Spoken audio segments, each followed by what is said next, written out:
It's pitch black outside. The world is asleep. Silence fills the streets. Most people won't rise for another 3 hours, but you're already awake, already moving, already fighting. At 4 a.m., there's no applause, no audience, no distraction, just you against yourself. This hour strips you bare. No excuses, no comfort, no one to impress.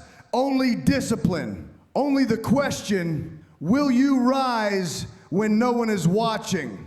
Because this is where the real separation happens. Not when the sun is up, not when the crowd is loud, but here in the darkness, before the world has even thought about starting. This isn't about fitness. It's about forging a mind that refuses to wait, refuses to follow, refuses to live on the schedule of the ordinary. Okay, here we go. Chapter number 1, the war before dawn. The hardest fight you'll ever face doesn't happen under the bar. It doesn't happen in the gym or on the field or in front of a crowd. It happens in the dark, before the world wakes up, before anyone is watching, before the first move of the day is even made. That fight is between you and the voice inside your head, the one that, stay in bed, rest a little longer, no one will know. That's the war before dawn, and it's where discipline is either built or broken. Think about it. The alarm rings. It's still black outside. The room is warm, the bed is soft, and every part of you wants to surrender. Nobody would blame you. No one's keeping score. And yet, deep down, you know this isn't about sleep. It's about whether you listen to the voice of weakness or the voice of strength. It's about whether you fold in private or rise in private. Let me tell you something real. Discipline isn't proven when life is convenient. It's proven when everything in you resists. When there's no applause, no recognition, no spotlight. Waking before sunrise isn't about the workout itself. It's about winning the first battle of the day. Because if you can win here, in silence, in the dark, you carry that victory into everything else. I've seen it play out countless times. A person who conquers the morning is different from the one who doesn't. The one who waits for comfort spends their whole day catching up. But the one who rises before dawn, they set the pace. They dictate the rhythm. They've already proven to themselves, I will not bow to comfort. Not now, not ever. And don't mistake this for something small. That decision at 4 or 5 a.m. echoes louder than you realize. It changes how you face hard conversations, how you tackle your work, how you confront stress. Because once you've silenced the voice that begged you to quit in the morning, every other challenge feels smaller. You've already slain the hardest enemy, yourself. The war before dawn is the most honest test you'll face. No audience, no scoreboard, no validation, just you. And in that moment, the choice is raw. Either you break or you rise. And when you rise, you discover something most people never will. That discipline isn't about building muscle. It's about building identity. Every early morning becomes another brick in the foundation of who you are becoming. So the next time that alarm rings and everything in you screams to stay down, remember, this is not just a morning. It's not just a workout. It's the first battle of your day. The one that decides how you fight every battle after. Because the war before dawn will always be there. The question is, will you surrender to the voice of comfort, or will you stand up and prove again and again that nothing owns you but your own will? Now, let's dive into lesson number 2. Silence sharpens the mind. The world is loud. Every second something is fighting for your attention. Notifications buzzing, conversations pulling you in, responsibilities stacked on your shoulders. By the time the sun is high, your mind is already fractured into 100 different pieces. But in the early hours, before the noise begins, there is silence. And in that silence, you meet yourself. That's why those hours matter. When you train before the world wakes, there are no interruptions, no eyes watching, no pressure to perform. Just you, the weight, the air in your lungs, the sound of your heartbeat. The stillness strips away distraction, and what's left is raw focus. This is not about being faster or stronger than anyone else. It's about sharpening your mind in the one place life can't interfere: silence. Most people are uncomfortable with quiet. They run from it. They fill every gap with noise because silence forces you to hear what's really going on inside.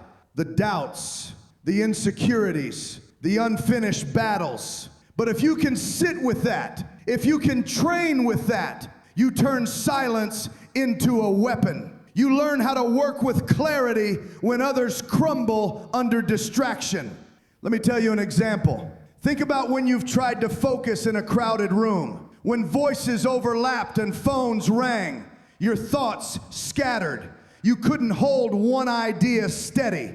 Now think about those rare times when everything was still, maybe a late night alone or an early morning before anyone stirred. In that moment, your thinking cut deeper. You could see through the fog.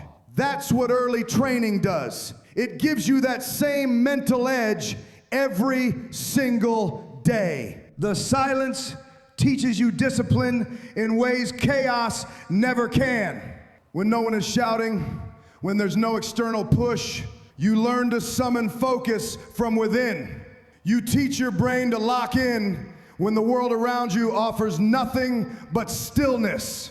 That skill transfers. Suddenly, in the middle of stress, when everyone else is panicking, you're steady. You've practiced stillness under pressure.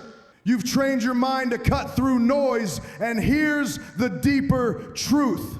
The quiet doesn't just sharpen you for the gym, it sharpens you for life. It's in silence that you realize how much of your power is wasted on distraction. How often you scatter your focus on things that don't matter. Early mornings show you another way. A life where clarity guides you, not chaos. So when you wake before dawn and step into that stillness, understand what you're really building. Not just muscle, not just endurance. You're building a mind that can concentrate when others break. A focus that holds steady when the world turns frantic. The silence is not empty. It's a forge. And inside it, your mind is sharpened into the one edge no noise can dull. Here's the last chapter. Outworking the clock.